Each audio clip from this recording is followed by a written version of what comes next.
બનાસકાંઠા જિલ્લાના પાલનપુર તાલુકાના ટોકરિયા ગામમાં અરેરાટી વાપી ગઈ છે।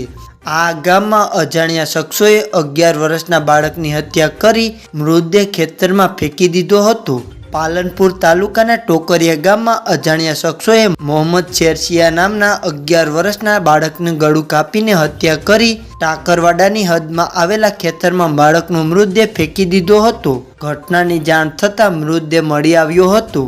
એ સ્થળે લોકોના ટોળે ટોળા ઉમટી પડ્યા હતા અને પોલીસને જાણ કરવામાં આવી હતી। બનાસકાંઠા જિલ્લાના પોલીસ વડા પોલીસ કાફલા સાથે ઘટના સ્થળે આવી પહોંચ્યા હતા અને ડોગ સ્ક્વોડની મદદથી હત્યારાઓને ઝડપી પાડવા તપાસ શરૂ કરી છે। 11 વર્ષના આ બાળકની ફારૂક જમાલ નામના શખ્સે હત્યા કરી હોવાની વાત સોશિયલ મીડિયામાં વહેતી થઈ છે। જોકે સાચી માહિતી પોલીસ તપાસ બાદ જ સામે આવશે। તો મિત્રો, અત્યારના સમાચારમાં હાલ બસ આટલું જ। હવે મળીએ એક નવા સમાચાર સાથે।